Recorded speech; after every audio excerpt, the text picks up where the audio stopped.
Hello everybody and welcome to this recap of round 4 of the candidates tournament in Cyprus.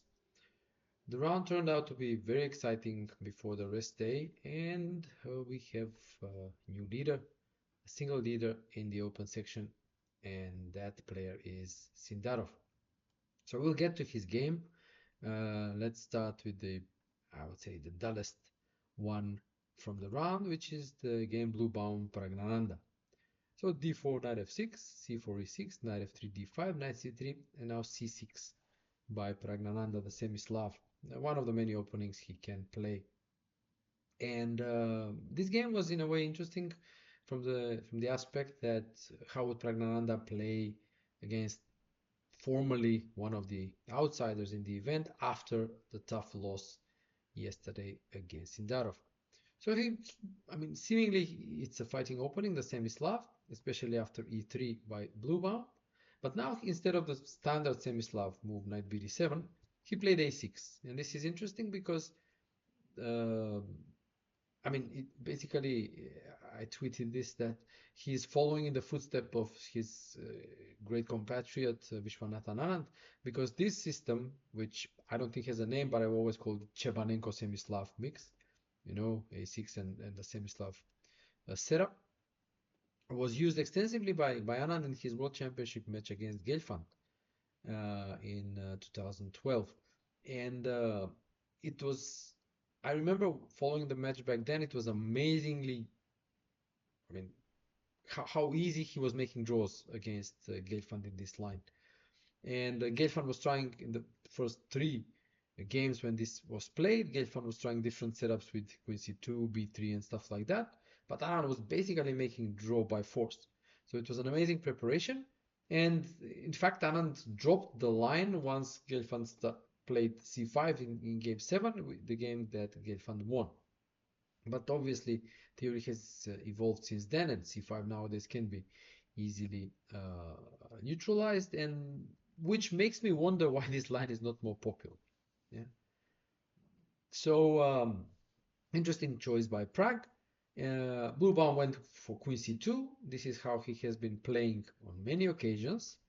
And after c5, that's the idea of a6. Even though losing a tempo with c6, c5, the queen is not so great on c2. The knight is coming to c6, and the point is that after cd5, ed5, these IQP positions that they arise in this line are quite acceptable for black, thanks to this queen not being ideal on c2 and the quick development. And very often by force, black is executing d4 and basically drawing the game. So here, in the many occasions Bluebaum has reached this position, he has always played the move bishop e2. Yeah. But in this game, he played something new for himself, which was dc5, immediately creating an IQP. But he didn't get much. Okay, bishop c5, bishop e2, knight c6, castles, bishop e6. It appears Prague was prepared for this as well because he's delaying castling for a bit with the idea to develop the queen side and all of his pieces first. So a3, rook c8, b4, and bishop d6.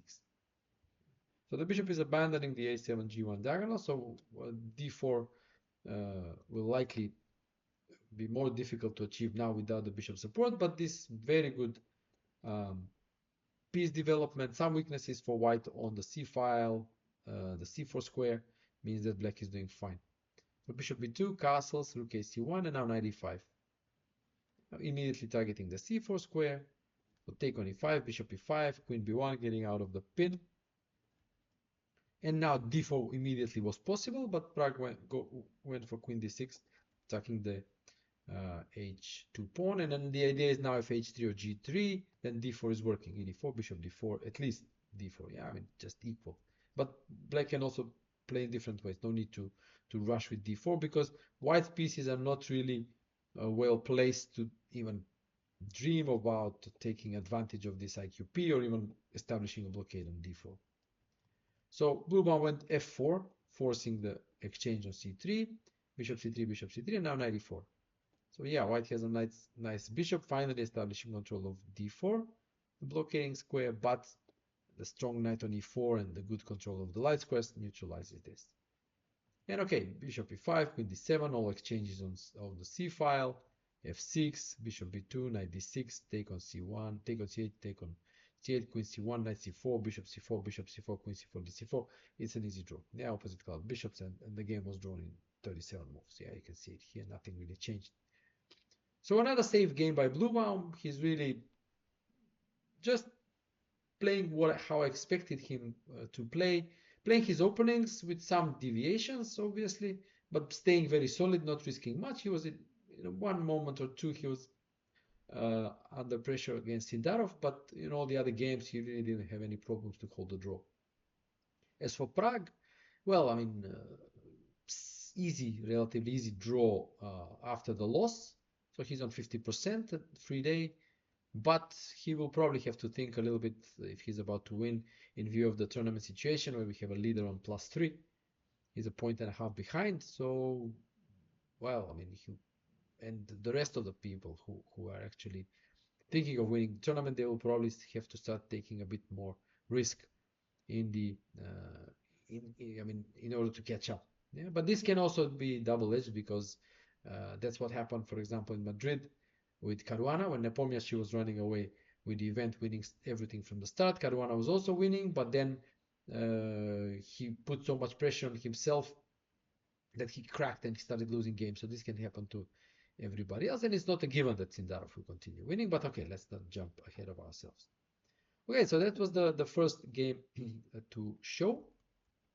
Now let's move on to the second one, which was the game Sindarov-Caruana, and this was this decisive game for the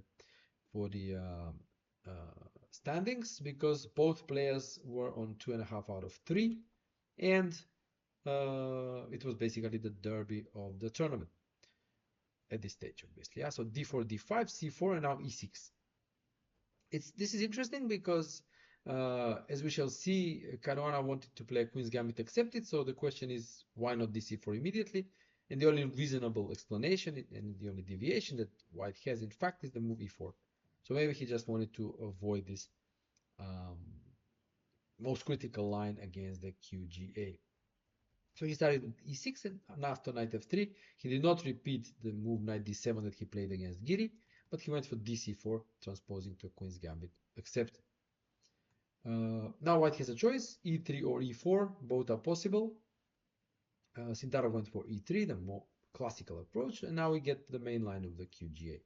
Knight f6, bishop c4, c5, castles, and now knight c6.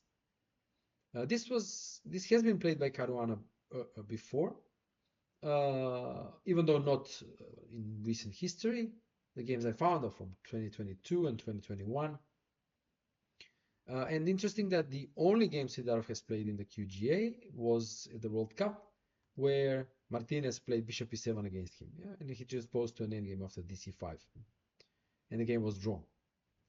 So, but what's curious is that after the game, Sindarov said that he actually got lucky with the preparation, and yeah, this is what luck often consists of in chess, that he actually revised this exact line basically 10 minutes before the start of the game, before going for the round. I mean, some things work out. Yeah, I mean, and this kind of luck, if it persists, it's basically a guarantee you win the tournament. Yeah. So Queen e2, the standard move. Knight c3 has been played by the Caruana's opponents on the previous occasions. a6, yeah. And now there are two main moves. The move knight c3 played by Sindarov, and there is rook d1. And this is the move I recommended, in fact, in my chessable course, 1d4 simplified. And it's actually an interesting move leading to quite complex positions. I analyzed it in quite some depth. And the third option is dc5. This was played by Kramnik against Kasparov, but it was a blitz game played in Moscow 98, and it was White. I mean, Black didn't have problems after bishop c5, b5, bishop b7. The game was drawn. So knight c3 by Sindarov. Now b5, bishop d3, bishop b7. Yeah, cd4 is an option. And after e4 to go knight b4, hitting the bishop, and also trying to establish control of the d5 square. But now, I mean, bishop e4 is the move for for white, 94, queen e4, 95. Yeah, now bishop g5 is somewhat annoying, forcing the weakening move f6, and then rook e1, threatening the knight on d5 because the pawn on e6 is pinned. Bishop e7 is the only move, and now bishop d2, it's kind of unclear play. Yeah, e6 is weak, so which means that the bishop cannot easily be developed. Yes, black has blockade, but it's kind of double-edged. So Caruana goes for bishop b7. Yeah, and now a4. This position was reached in the game Gukesh Carlsen played online in 2022, where Gukesh played rook d1. And after queen c7, bishop d2, Carlsen should have played c4. Yeah, he played bishop e7, and after dc5 was worse. But c4 and let's say bishop b1, bishop e7, kind of unclear. This type of positions actually I explored in my chessable course, 1d4 simplified. But Sindarov went a4, and now Caruana spent 10 minutes here, because all three options are possible. Black can advance, black can take, and black can play c4. Yeah, so he went for b4. Knight e4, knight a5. Yeah, attacking the knight on e4, introducing knight b3 ideas, maybe c4 ideas.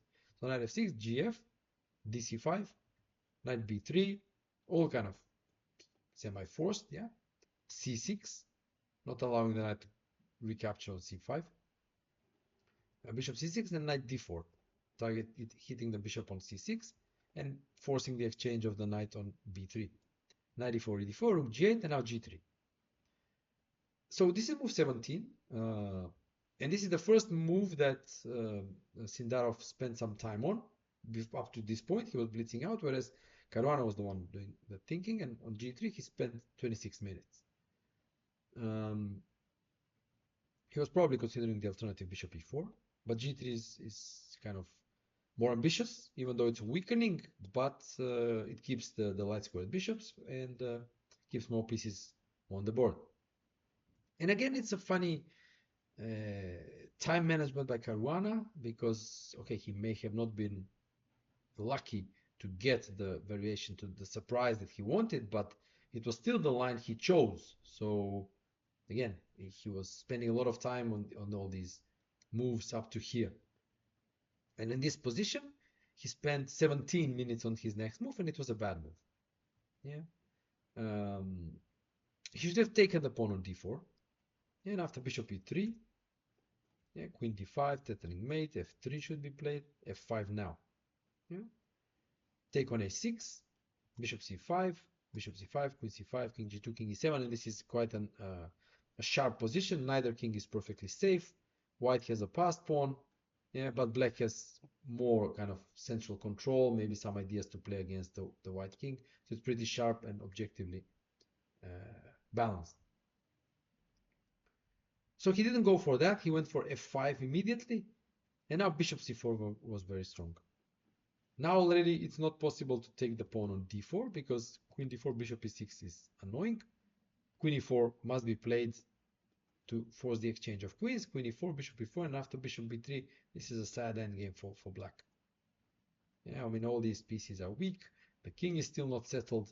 There are a lot of weaknesses, even the queenside pawns. Yeah. So Caruana spent 18 more minutes on rook g4, bishop e3, defending the pawn. Now bishop d5, and after rook ac1, the engine claims white is already winning.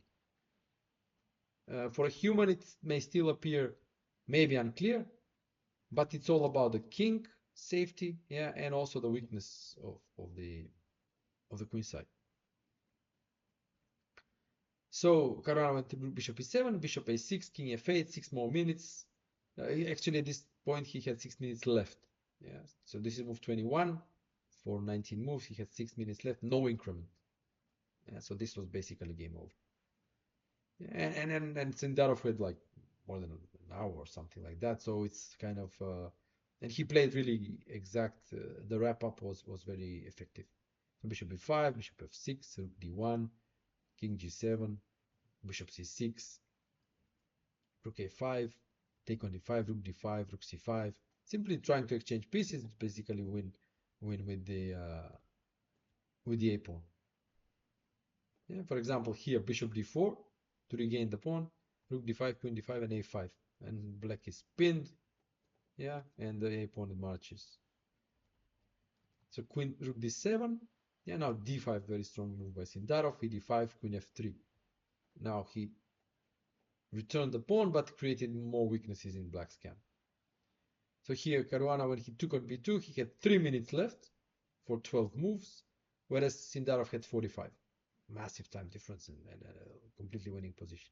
So it was over quickly. Rook cd5, rook d5, rook d5, queen e8, rook f5, rook g6, h4. Just, I mean, it's like the pawn up, but weak king, h5 ideas. If the pawn is matching, it's game over.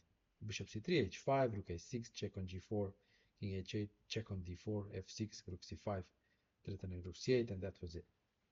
Caruana resigned. Or lost on time. I'm not sure which one, but it's basically a resignable position. So an amazing game by Sindarov, really super exact, not even an inaccuracy in the game.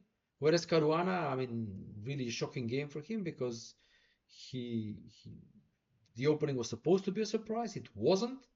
Then it was him who started thinking and trying to remember his preparation, which he did up to a certain point. But then the position was the critical moment was just after g3. Yeah, here when he did not take on d4 for some reason, and after that it was one-way street. So amazing game, just winning a third game out of 4, 3.5 out of 4, a full point ahead of Caruana. Things are looking fantastic for Sindarov before the first rest day. And Caruana, okay, he's been brought down to earth, but thing is that I somehow have this feeling that even in the first 3 games, 2 of which he won, he was not completely kind of confident and convincing, as at least I'm used to seeing him. So, I mean, for the time being, of all the field, only Sindarov is looking super convincing, and the play of the quality of play is super high for him. The rest, not so much. So, I don't know. I mean, it's early to say, but maybe, okay. I mean, whether this will be a one-horse race or not, we will soon see. Yeah. All right, so now let's move on to the next game, which is a win by black, and that one was Yesipenko-Giri. Another interesting matchup. Just let me set it up. Yesipenko-Giri. And again, a game that was basically, decided in one move. So Yesipenko trailing and Giri also trailing on -1, and both of them just wanted to fight, yeah? So Giri goes for the Sicilian again. I'm pretty sure he revised the Grand Prix attack after knight c3. So knight f3 d6, we got a Najdorf. Bishop g5 by Yesipenko, e6, and now bishop d3. And this is a very good demonstration of modern preparation, yeah? So we all know the main line is f4. There have been tries with queen f3, but there are also this very interesting idea f3, on which I made a video on my channel. You can look it up, which is an interesting way to get an English attack position at the expense of a tempo. The bishop will drop back to e3, especially if black goes h6 with tempo. So black will get tempo up, but it's a Scheveningen English attack as opposed to what everybody else is playing nowadays, d5. So modern preparation again. Yeah, you get an English attack. You're even happy to sacrifice at full tempo, but only to get the Scheveningen version of the English attack. And it's okay for white, in fact. The engine says that white is fine. White still can even fight for an advantage. But Yesipenko went his own way. Bishop d3, bishop e7, queen e2. And now Giri reacted in the most principled way, knight takes e4. A standard theme in the Najdorf.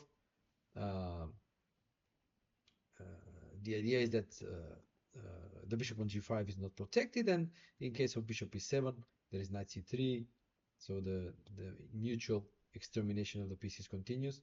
Yeah, and black is fine. So white took on e4, took on g5, and now knight f5. This was all part of Yasipenko's preparation. And the only Grandmaster game that reached this position in the past was the game Hausner-Vtachnik. Ljubomir Vtachnik, he's a well-known practitioner of the Najdorf for many years.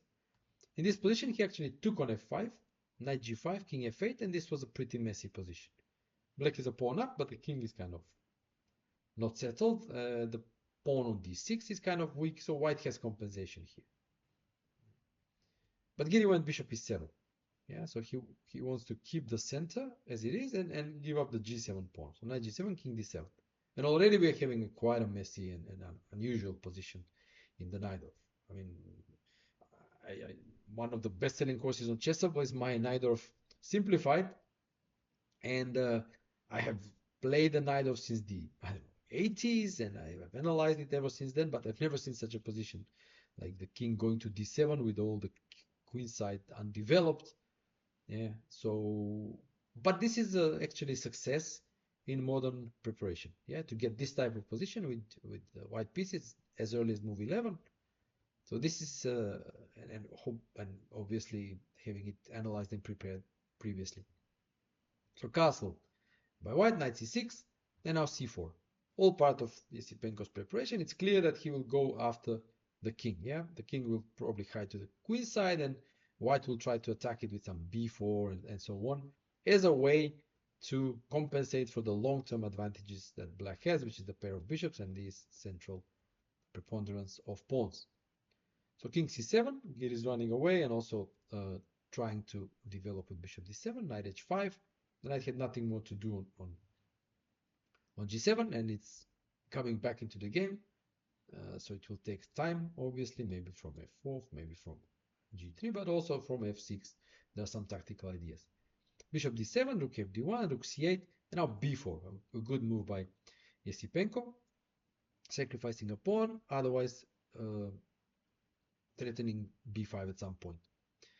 And in this position, Giri, I mean, he needs to be given some credit because he made a risky decision that actually paid off. The safer way would have been just to castle artificially with king b8, and after queen b2, knight e5, it's a huge mess. No direct threats. Okay, b5 maybe cannot be played immediately, but even when it is, black can maybe shut the queen side with a5, so there is no immediate attack, but the position obviously is quite volatile, like pieces are all over the place. Yeah, there are all sorts of tactical ideas. Yeah, the d6 pawn, yeah, the c4 pawn is attacked, so everything is kind of quite dynamic. But Giri actually took the pawn, and after rook ab1, he now made an imprecision, maybe, or I mean, hard to call it mistake, but it was better to start with bishop a4 if he wanted to take on d3, because now after rook d2, knight d3, rook d3, king b8, it's kind of unclear. Yes, this was the more exact way to go about it, because in the game he took on d3, and suddenly, thinking only for 4 minutes, Yasipenko committed the decisive mistake, which is very strange. Yeah, I mean, he should have taken with the rook. Yeah, so now there is no bishop a4 with tempo, so the bishop should stay there. And after bishop c6, the point is now if king cannot go there because d6 is hanging. So after bishop c6, c5, it's a huge mess. But white has a very, very dangerous attack, and even objectively he's somewhat better. Yeah, so just to demonstrate, yeah, bishop b5 may appear tempting, but queen b2 is already devastating. I can't take on d3 because b7 is hanging, and d5, a4, yeah, bishop c6, knight e5, king d7, knight f6. You see now the knight on h5 getting back into the game from f6. And this is winning for white. Take on f6, take on f6, king e7, rook d1. The king is stuck in the center, won't survive for long. And after c5, d5, I'll just show you one cute line ending in a mate. Knight g5 is the strong move. Maybe this was missed by Yasipenko. The point is that bishop g5 ends in a very nice mate. Queen e5 check, king d7, queen d6, king e8, knight g7. And the knight triumphantly returns to g7 to deliver mate. After knight g5, black should go queen g8, and the line continues, knight e5, queen e5, knight f6, and so on. And eventually white is somewhat better, even though black should be able to draw. So this was the golden opportunity in a way for Yasipenko to put real pressure on Giri after Giri took on d3 too early. But he recaptured with the queen. But now after bishop a4, a very strong move. Well, white has nothing. Yeah, basically it's winning for black. Yeah. For example, now c5 doesn't work. Take on d1, take on d6, bishop d6, knight d6, queen d6, rook b7, king b7, queen d6, bishop h5. It's two rooks and a piece, and white can give some checks, but black is winning. So Yasipenko went to rook d2, and after king b8, already there was nothing. Yeah, the game continued. Rook b2, bishop c6, c5, dc5, queen a6, queen d5. Yeah, already everything is protected, and well, the pawn up for black, and already also the initiative. So f3, rook c7, knight g3, rook d8, knight f2, c4. Well, taking over basically. I mean, it's clear that white can't do anything. Knight g4, f5, knight c3, queen c5, rook e2, bishop f6, knight a4, bishop a4, queen a4, c3, queen c2, bishop g5. It's game over. Yeah, king f1, queen c4, rook d1, rook d2, rook d2, cd2, and yeah, well, the pawn decided the game. Queen c1 or rook c1 is coming. Yeah. So game decided in one move basically. Yeah, I mean it could have gone either way, more or less, but Yasipenko missed his chance, and then Giri just took over and won. So a very important game for Giri, obviously. He comes back to 50%, wins the game with the black pieces, and is back on, I mean, before the rest day, winning and getting back in contention. He still needs to play Sindarov, so we will see, well, I mean, how that one will go, because I'm pretty sure he will put some serious pressure on Sindarov. So good result for Giri, he's back in the tournament. Whereas for Yasipenko now -2, probably he's also pretty down on himself, because it's in a way a pattern. Yeah, against Sindarov he built up an advantage, almost like a winning one, messed it up, lost. Then against Nakamura, okay, he put some pressure, wasn't much. Against Bluebaum, he made a fairly easy draw, but he missed that small chance in the end game to put pressure. And now against Giri, very promising attack, he messed it up and even lost. So not in good form, and he could be the one who ends up on a massive minus score if he doesn't regroup and everybody else senses the blood. Yeah. So what we are left with is, let me just check. Yeah, the longest game of the round, Wei Nakamura. So both players were on a minus score, but I had a feeling that, okay, Wei probably more shaken than Nakamura, because as my analysis has concluded, could be wrong, that he is more susceptible to early losses, and that he plays less steadily. Yeah. And the game was knight f3 d6, I mean Sicilian, knight c3, knight f6, bishop c4. And now, strange decision, a6. 16 minutes. I mean, what was he planning? Maybe e6? Because obviously he wanted to play neither, but because knight c6, d4 would be a rouser. Maybe he didn't want to play a rouser. He planned the neither, but why didn't spend a6? So I mean, for so long, yeah. I mean, probably against the Sozin, he just wanted to play what he played, but still 16 minutes. d4, now 14 more minutes on taking on d4. I mean, e6 is interesting, dc5, queen c7, yeah, but I wonder what he was thinking anyway. I haven't checked his recap, so I don't know. So c4, knight d4, and now instead of the usual e6, which is by far the main move against the Sozin in the Najdorf, he went g6. Quite a rare move, but it immediately reminded me of the game Benko Fischer played at another candidates tournament, 1959, where Fischer, probably surprised by Benko's choice of bishop c4, because bishop c4 was Fischer's weapon against the all Sicilians, he went knight bd7, and after a4, g6. And he transposed to some sort of a dragon-like position. The game was eventually drawn. But Nakamura plays g6, and now they played a more kind of forcing move like f3, forcing in a sense more aggressive, because against the dragon we know that the Yugoslav attacks formation with f3, bishop e3, queen d2, and so on is the most aggressive one, and the only one to pose problems. So he went for f3 immediately, and now b5. 8 minutes spent, and we will see that Nakamura is playing this position in a bit of a peculiar way, because bishop g7 is usually played soon enough, yeah, and it was played by him on previous occasions. Bishop e3, knight d7, queen d2, h5, stopping bishop h6. Has been played by Nakamura a couple of times. He has been played also by Carlsen. But he played b5, bishop b3, and bishop b7. So waiting with the development of the bishop. It's hard to say what are the advantages here. Yeah, bishop e3, knight bd7. Yeah, and this is the let's say the critical point in the opening, because what way he played is another indication to me that he's not feeling too confident here. I mean, in the tournament, like what can be more natural than queen d2? Yeah, and then like him just long castling and playing g4, h4, being aggressive, being principled. But Wei didn't go for this. He went for a4, and now Black doesn't really have problems, because even though these ideas of playing on the queen side are perfectly fine in certain lines in the Sicilian, here Black is just doing fine and no real problems. So this in a way is like kind of an admission that, okay, I'm not ready to be aggressive. I'm not ready to play for maximum. I want to limit the risk of losing. So ba4, bishop a4, bishop g7. Black has no problems. Yeah?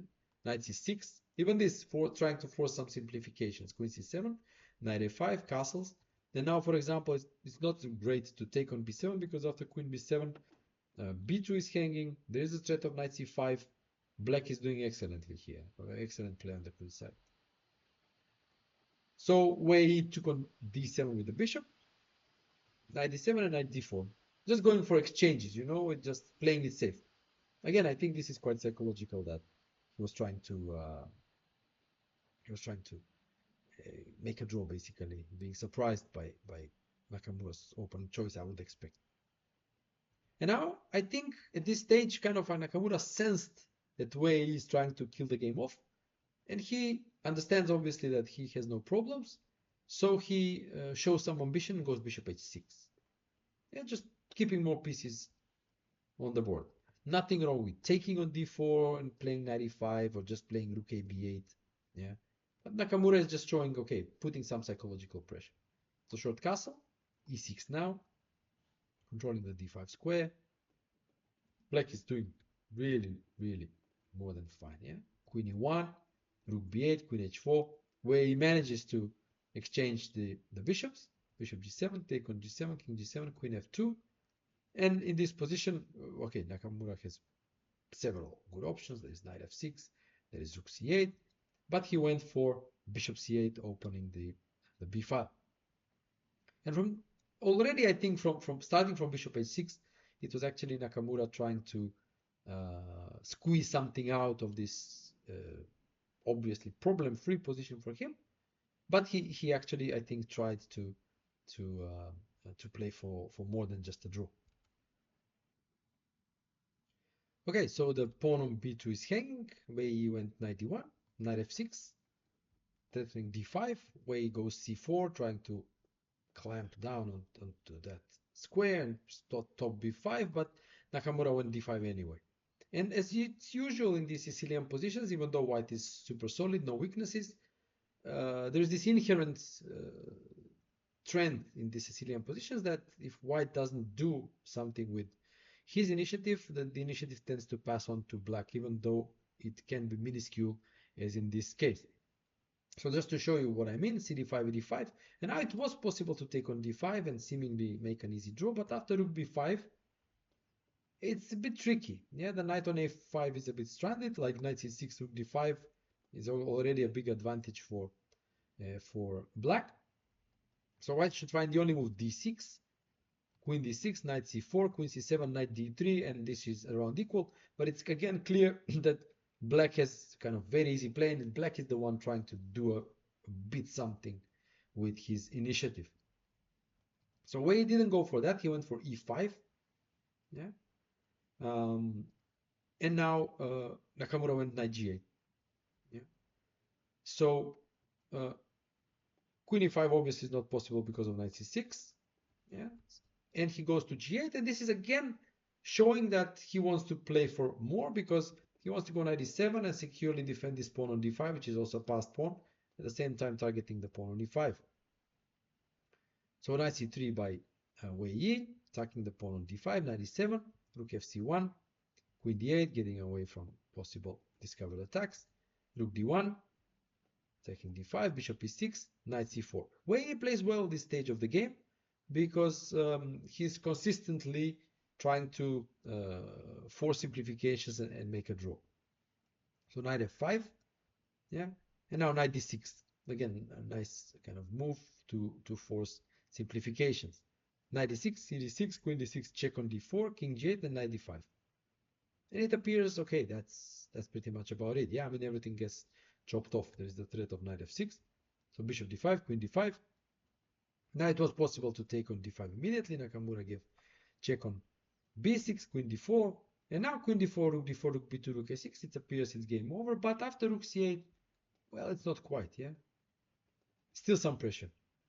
Yeah, so this is very, very instructive how to squeeze out this this tiny, minute initiative that black got on the black side of the Sicilian, where white is being too passive.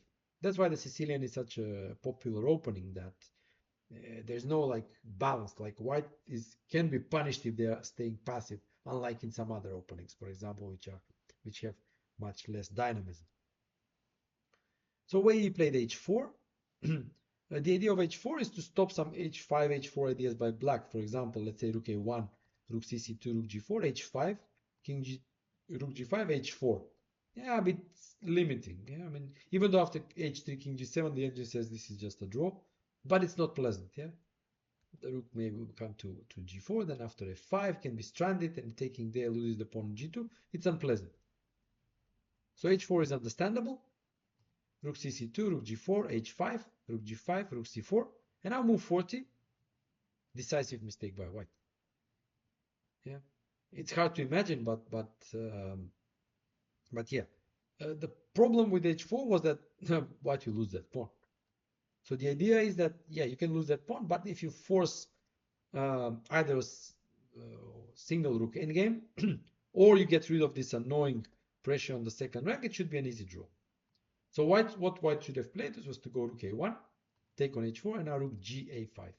And the idea is to go rook a2, eject this rook from the second rank, and then it is a fairly easy draw, even though 3 against 2, well, black will play forever. Yeah, but this was the way to draw. As it happened, king h2 was kind of almost like a panic move, rook h4. And after king g1, rook b1, king f2, rook h1, black is actually winning. I mean, with a single rook, this would be a draw, but with two rooks, there are threats against the king, and black has more firepower, and black is winning.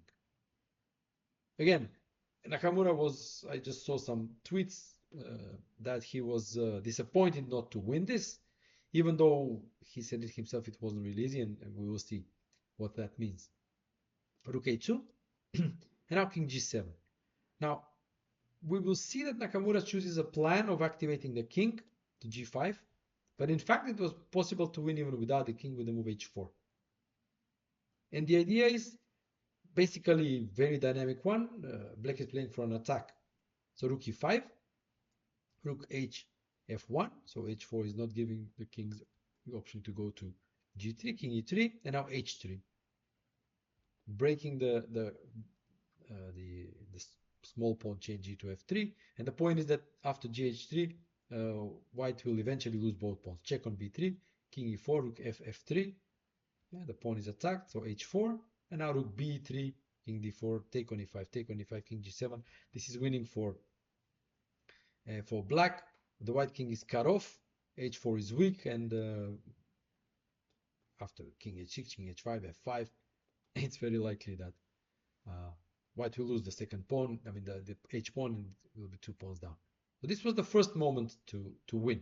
Yeah, but Nakamura's plan should also win. King g7, rook e5, h4 again was good, but he follows the plan. King h6, rook e2, and now was the final moment to win. Yeah, instead he should have continued with the plan king g5, and if white just stays put, rook ab2, rook h f1. King g3 is not possible because after h4 and rook h1 it's mate. The king should go to in the center, king e3, but now take on b2, take on b2, king h4 with the same idea as the line previously. The king is cut off, cannot come to back to f2 to defend the king side. The king g3 is come, this is weak, yes, and it eventually will be lost. h4, the rook can attack it, and the h pawn is likely to decide the game. So this was the last moment when Nakamura could have won the game. Instead, he misplayed it. He started with rook hf1 check, and after king g3, king g5 threatening mate, white is just in time to establish control over the fourth rank and save the game. Yeah. So rook h1 now threatening h4, but rook e4, and it's just over because rook b2. There is no time to mount an attack on g2 because white is going to harass that rook on the second rank forever. So Nakamura exchanged, played h4, king f2, but with the king on f2, yeah, it's an easy draw. In the line we were looking at, the king was on e3 and black's king was on g3. But here it was just easy draw. So the game f5, rook a4, rook b1, rook c4, rook a1, rook b4, rook d1, rook a4. They shuffled. Then a bit at the later stage here, Nakamura tried h3, but this just led to elimination of all pawns. Gh, a4, h4, king h4, rook f4 checking, g3, rook g4, king f3, rook g6, and draw. A bit sad for Nakamura.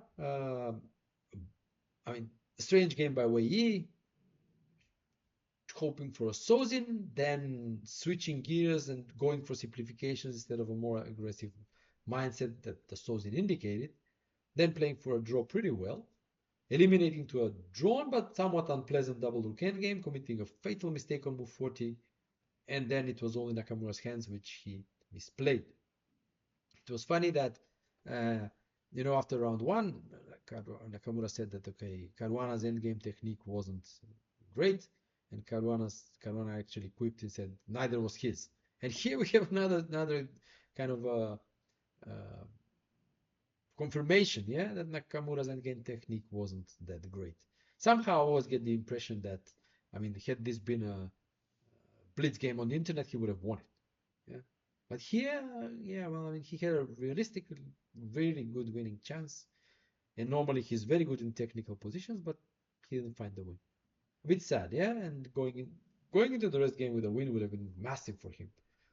But as it is, well, it doesn't add to his confidence, yeah? And for Wei Yi, okay, maybe he stabilized a little bit. Hard to say. Anyway, Nakamura still has to play Sindarov, and he said it that if he doesn't beat him, his chances are probably just gone. But how to beat him with this level of play compared to Sindarov, it's hard to imagine. But okay, let's see. Maybe he manages to regroup during the rest day and he amps up his level. So now we can move on to the women's section. Let me just see what's going on there. Yeah. So we had again 2 results in the women's section.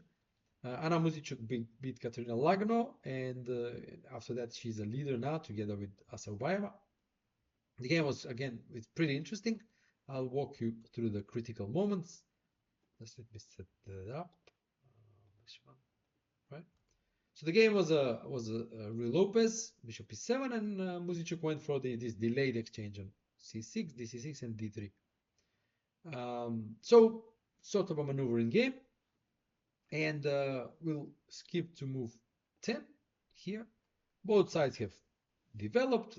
Muzychuk played this rare plan of a4, knight f3, knight d2, just basically intending to plant a knight on c4, attack the queen, and attack the pawn on e5. And here I think Lagno made a wrong assessment of the position by castling long. Castling short is again not so great because knight c4, bishop c4, knight c4, queen e6, knight e3 is very passive for black. White can simply pile up on the king side. But a very nice regrouping would have been queen d8. Yeah, the queen was exposed to d6, and after knight c4, knight d7. And just safely defending.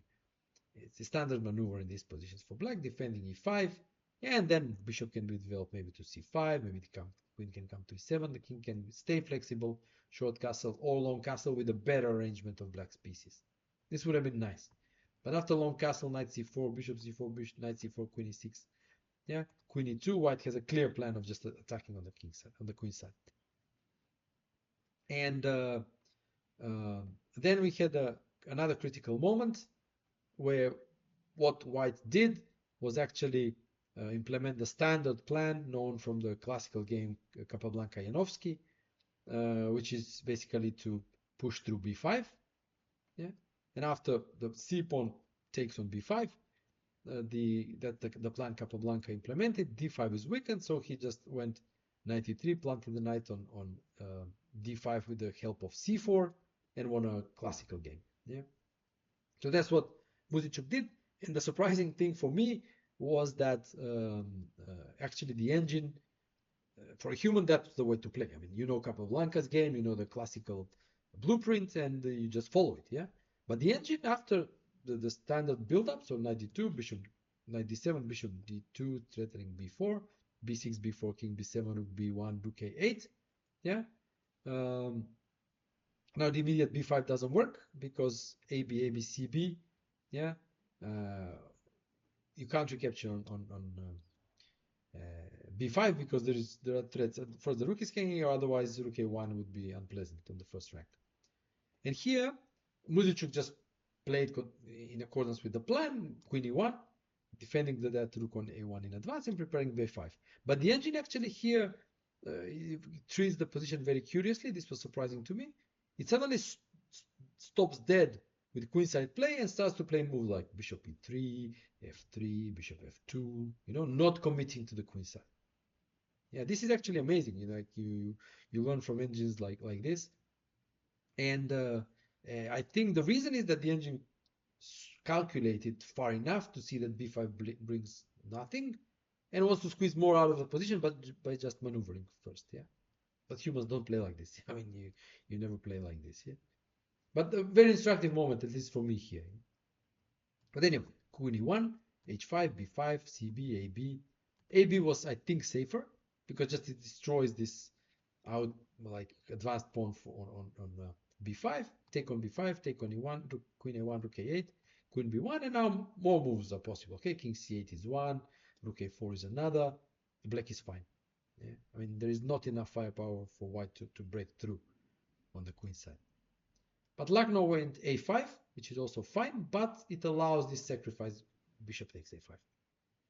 And this doesn't win. Actually, the position continues to be equal, but it puts tremendous pressure on black to defend precisely. And as it happened, Lagno didn't succeed. ba5, knight a5, king c8, knight c6, take on a1, take on a1, knight b6, queen e3, bishop d6, and c4. Yeah, already it's kind of super straightforward play for white, and black just needs to defend, passively. So Lagno found the only move, queen h6, queen h3 check, queen e6, queen e3, queen h6, and now very good practical decision by Muzychuk. She declined the draw and went d4, playing for a win. So when she played this move 28, she came down to 8 minutes, and this was really posing serious problems to Lagno because she spent 12 minutes on her reply and still made a decisive mistake. Now the computer comes up with a series of only moves for black to hold this, and it starts with queen e3, fe3, ed4, ed4, and now the key move, rook e8. So allowing white to regain the piece with c5, but after rook e4, cd, cd, even though, white has a passed pawn, but it's well located, and black has good enough activity to hold the draw. Still not entirely maybe clear, There are ideas like rook a7 and maybe attacking the pawns, but objectively black is fine, and this was the only way to keep the balance. Not an easy line at all means.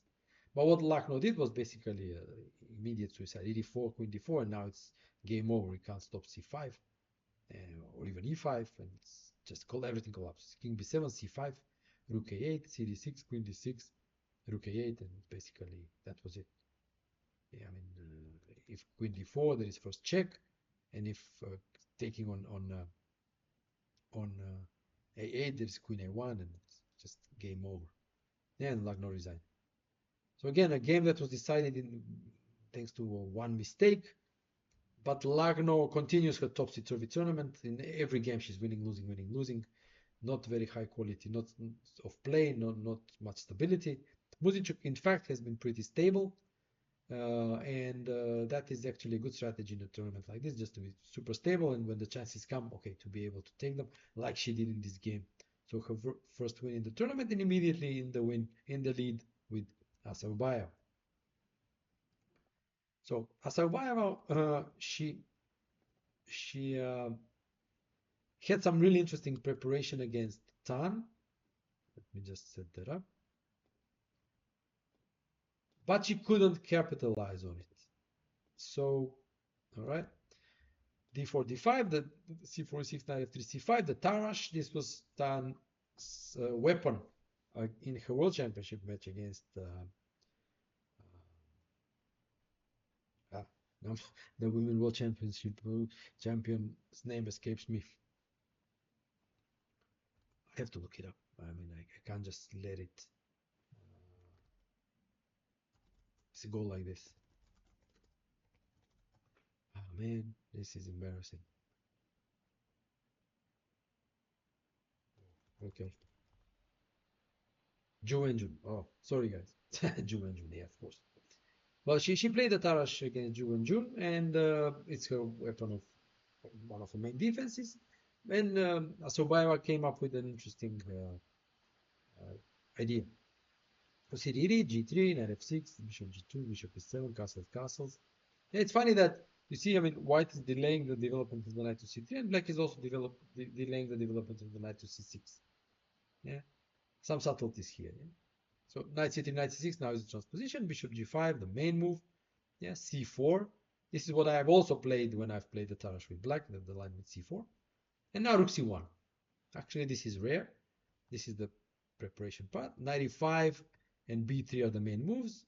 But it's worth pointing out why rook c1 is interesting because after b3, queen a5 is the main move, attacking that knight on c3. And with rook c1, white is defending it in advance and plans b3. So black went h6, bishop e6 is also possible. Take on f6, take on f6, b3. And now the tricky part of the preparation is that usually after b3, cb3 is the common reaction and black is doing fine. But here it doesn't work. Yeah. Instead, bishop f5 would have been better, but this is like very, very complicated. bc, dc, d5, and now queen a5 is the engine's move, but knight b4 is more human. Again, very complex, probably prepared by Assaubayeva, and Tan was likely surprised, so this would have been tricky. And the problem with cb is that after queen b3, bishop d4, knight d4, knight d4, queen a4 is strong. Yeah. The point is that white will regain the pawn, but keep the queens on the board and some initiative. Knight c6, knight d5, and the engine gives quite solid advantage to white here. Yeah, strong knight, pressure on the central files. Yeah, but Assaubayeva couldn't capitalize on it. Bishop e6, rook f d1, rook c8, and now the first slight imprecision, the move e3, which looks totally sensible. Yeah, but it does weaken the light squares, and we will see later how Tan will take advantage of that. The engine suggests h4. Yeah, just a neutral move, not weakening light squares, grabbing some space. Yeah. So e3, and now already the first moment when Tan could have equalized with knight e5. Yeah, it's a very tactical solution, very highly tactical, because black is giving up the queen side, but obtaining good counterplay. So rook c8, bishop c8, queen a7. Now again, knight bishop g4, the only move, hitting the rook on d1. Rook d4, knight f3, bishop f3, king b7. And now again, in view of the threat of 97 check and so on, black should play king h8. And the engine, even though black is 2 pawns down, claims that black has sufficient compensation. It's all about the light squares, weak light squares around the king. Okay, obviously a very hard line. So Tan went queen e8, and now Bibisara played a move that lost the advantage. She could have gone h4, she could have gone rook c5, keeping the advantage, but after queen b5, Tan found immediately a way to equalize. Bishop g4 first, again, problems with the light squares, rook e1, 95. And the knight is coming to f3, and now they played a semi-forced tactical sequence, which led to an equal position. Queen b7, rook b8, queen a7, knight d3. So white picked up all the pawns on the queen side, but black is getting the exchange. Queen d4, now bishop f5, getting away from the attack. Rook b1, 91. Yeah, if rook e1, just king h8, and okay, white has 2 pawns for the exchange, but no realistically winning chances. The pawn is not going to queen, and nothing much white can do with this extra pawn on the king side. So Assaubayeva took on b8, queen b8, 97, king h8, knight f5, and now the key move that Tan had to foresee in advance, knight f3 check. Yeah.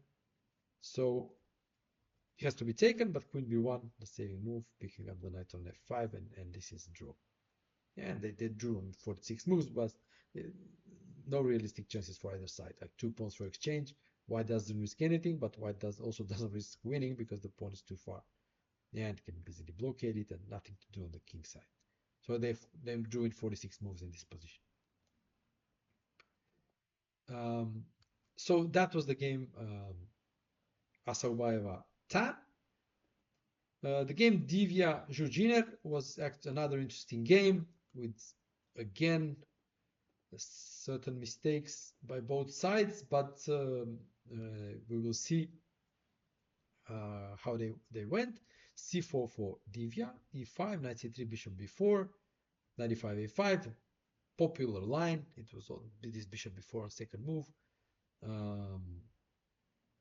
It's I mean, in my course C4 simplified here, I suggested queen b3, in fact, not to go for all these kind of theoretical lines after 95, but bishop b4 was also played by Gukesh in the World Championship match against Ding Liren. 95 is the main move, but like I said in my chessable course, I didn't want to go for this theory. So a5, knight f3, d6, a3, bishop c5, e3, and now knight f6. Looks natural, but in fact is not as popular as c6 or even knight e7. This was played by Anand against Gelfand in Moscow 2018. But in that game, after d4 95, Gelfand played the really innocuous dc5, and after knight f6, black was fine. But Divya actually played the principal move cd5, ed4, ed4, bishop b6.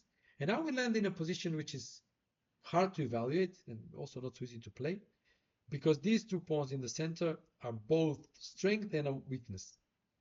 So they control a lot of squares, obviously. Yeah. Limiting the development of the black pieces, the bishop on b6, the knight, all black pieces are affected. But on the other hand, especially the pawn on d5 is weak. Yeah, it can be attacked and needs to be defended. So everything revolves around this. Will white manage to prove that these pawns are strong and have some initiative, or black will manage to attack it and prove that they are weak? So for the time being, Divya played well, bishop g5, forcing f6, bishop e3 castles, but now she starts to go wrong. And this is also, I mean, a demonstration about opening preparation, that you can get your preparation in, but if the ensuing positions are not clear to you, how exactly you should play, if they require concrete play or understanding the plan or where the pieces should go, and if you just look at the engines saying you're better, then maybe you shouldn't go for those lines. Yeah, I think, okay, I can't claim it, but maybe that this is what happened to Divya. She saw the engine saying that this is better for white, but then she didn't understand how exactly. And the engine how wants to play in this position. The engine starts with bishop d3, f5, and queen c2. The idea is to develop quickly and enable long castling. Yeah, so knight d7 now should be played by black. Not an easy move. The idea is to sacrifice on f5, but get the knight to f6 quickly and attack d5. Yeah, the lines are quite complicated here. There's also knight g5. Yeah, or the simplest move, long castle, knight f6, bishop c4. Yeah, now h6, and it's quite complex. So that was the best way according to the engine. Yeah, but Divya starts with h4, and after f5, there's already a threat on f4, g3, queen e8 by Gina. Yeah, and now another mistake by Divya. She should have gone queen c2 and tried to castle as soon as possible. She went bishop d3, which looks natural, but knight d7 now is strong.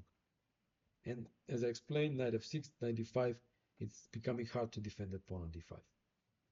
Now the engine finds an only way kind of to get out of this is to go h5, intending h6 to weaken the black king, and after h6, queen c2, knight f6, long castle, knight d5, knight h4 with some compensation. Yeah, thanks to these weaknesses. Black is better, but white has some compensation. Divya went long castle, short castle, and after h6, engine claims black is much better. Move 15. So you see how quickly the position changed, and the long-term weaknesses, and which were short-term advantages, if white managed to use these pawns to get the best development of the pieces, now they turn to weakness, and white has just nothing. So Divya went knight e1, knight f6, knight g2, knight d5, just lost the pawn, and black should basically be winning. However, if you just oppose the games in the open section and the women's section, very often we see that in the open section it's all about one mistake. Yeah, a player will make one mistake and the other player will take over and win, not give any chances. But if you look at the women's section, then you will see multiple mistakes. Yeah, like now black is winning, but she will allow counter chances. White will make another mistake, not take those counter chances. Black will make another mistake, allow more counter chances, and so on. Or look at Lagno's games, topsy-turvy all the time, winning, losing, both players missing a lot of things. And this is what explains when you say, difference in class. Yeah, so these are obviously strong players, 2500 rated, strong grandmasters, yeah, 25, 2600, that kind of level. And you oppose that to over 2700 level or 2800 level, and you see the difference in the quality. Yeah, strong grandmasters, 25 rated, 2578, Gina, yeah, still multiple mistakes in the game. 27 and above, one. Yeah, you make one, you're dead practically. So, and then imagine how it is at lower levels. Yeah, so that's why whenever people ask me, okay, this opening, that opening, I say, don't worry about the opening so much. I mean, get a good one, yes, of course, get a good one, but then the game will be decided later on by all these mistakes both of you will make. So that's chess. It's a hard game, yeah. Queen e1, and now the first moment, missing a tactic, queen f7. Yeah? Queen d7 should have been played. And the point is bishop d2, c6. There is this very good exchange sacrifice, rook e6, queen e6, knight f4, queen f7, queen f3. Yeah? So white will win a pawn on d5, and even though she will be a clear exchange down, there will be good compensation because the bishop on d5 will be very strong. So I'm pretty sure they saw this, but they couldn't evaluate it properly. So Divya went queen b3, and another mistake now by Gina. She should have taken on d4, and then basically that's it. Rook e6, queen b7, rook c8, just nothing. There's no compensation here. The bishop is actually very active and no compensation. But king h7 was played. Yeah, a mistake, which now, and the point is, yeah, I mean, king h7. I think both players miscalculated here. The point of king h7 is obviously to get out of the diagonal, but there is also the tactical justification that there is this intermediate move a4. So rook a6, a4 was probably what both players thought was the refutation, but rook h6 check, gh6, queen d3 still excellent compensation for black this time, for white this time, thanks to the weak king. Again, evaluation thing. They saw this, but it's an evaluation thing. But Divya just went a4. Yeah, I mean, just um, I think that bishop d5 doesn't really work. Bishop d5, queen b6, and that queen h5 more likely, and probably some mate, or maybe I'm wrong. Let me check. Let's see the engine, what the engine says. Yeah, bishop d5, bishop d5, queen d6. Oh no, okay, bishop g2. Ah, this was nice. Bishop g2, right in g2, on k6, trapping the queen. Yeah, that's nice. Yeah, that's nice. There's more queen to b3. So, fearing this, Divya went a4, but after bishop d4 is already game over. And Gina wrapped up without any problems. Rook b2, bishop b5, just shutting b5. Rook a1, knight f4, one of the possible moves. Attacking the bishop on c4. G4, bishop c4, queen g3, bishop f6, p3, d5. Yeah, that's 2 pawns up and pair of bishops and quick king and like everything. Yeah? Okay, so eventually she won on move 36. So again, you see a lot of missed chances, mistakes. Yeah. And the last game by Vaishali Goryachkina, again marred by mistakes, but I think again the mistakes were a result of evaluation problems rather than calculation problems. So the opening was rather tame. Italian, d3 h6, a4 bishop c5, and bishop e3. A very rare idea. Not many games played here. Obviously, the other moves have been played more. Bishop e3, f3, d6. There is also d5, but okay. Castles, bishop e6, possible. Take on e6, f3, a5, castles. It's a question for black whether to allow a6 or not. Both ideas are possible. This is a bit sharper because after a6, b5, this pawn can be strength, but it can also be a weakness. And we will see in the game Goryachkina actually going after it. So queen e1, rook b8, queen c3, rook b6. Yeah. And now Vaishali went b4, which is actually a mistake, but it's again hard to judge. She should have gone knight bd2, and game would have been more or less balanced. The idea is after queen c8, attacking the pawn on a6. There is a counter attacking queen b3, latching onto that pawn on e6. But after b4, Goryachkina had an opportunity to go d5 immediately and claim an advantage.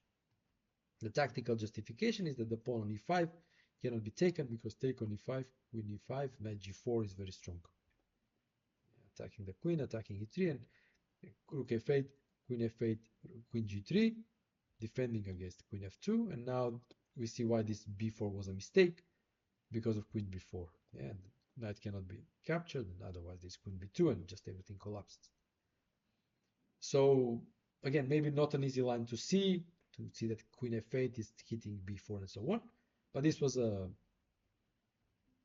first chance for Goryachkina to kind of have an advantage. She went queen e7 first, and here h3 would have been better to steer clear of those knight g4 ideas, but Vaishali went knight b2, and now d5 with the tempo down, still good for black. Yeah, b1. You see that b4 was a really bad call because it's just a weakness that needs to be defended. Queen d6. Yeah, tempo down to the previous line, but okay. Now h3. Again, a mistake. But again, the players had issues evaluating. Now, it's hard to play the correct line, which is like queen a3, knight g4, c4, and somehow things work out for white. She's not much worse. h3, d4, strong move, ed4, and now a mistake again in evaluation. You have to, like, the question is, do you exchange knights? You go knight d4, you don't go knight d4. And the correct move was not to go knight d4, I should go ed4. Yeah, if queen b2, just e5, and this is obviously very good for black. Dark square weakness is black is attacking the queen side, white is completely passive. And instead of queen b3 stopping e5, there is knight h5. And again,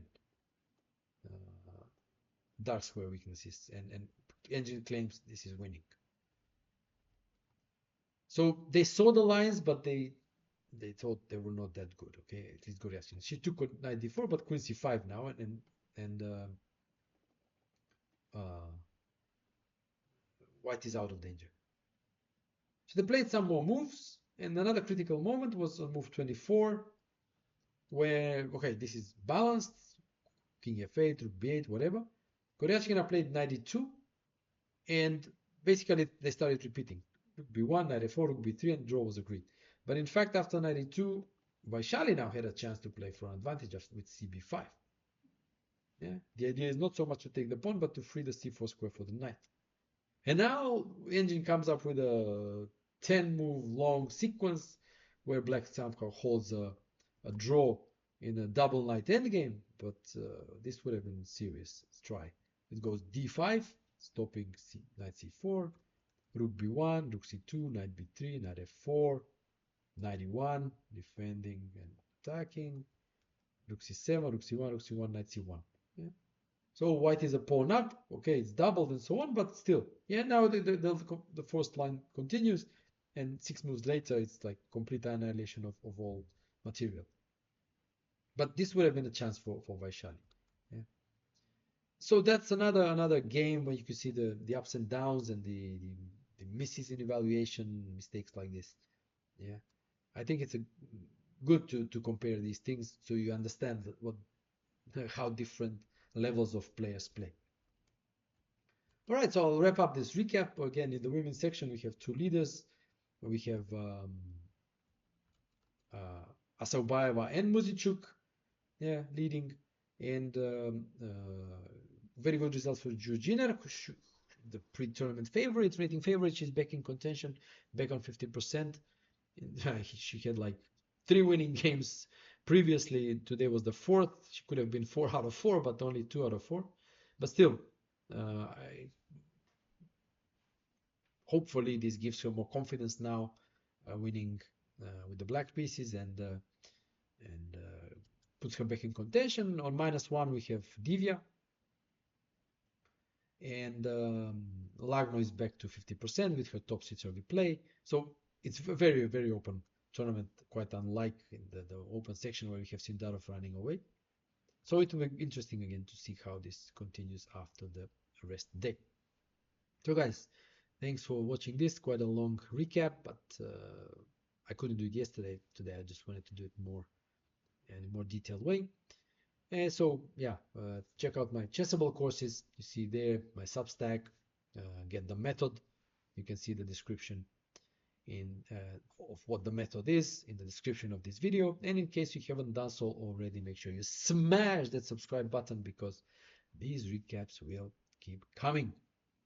So thanks for watching. Enjoy the rest day, and I'll see you tomorrow most likely again. Cheers.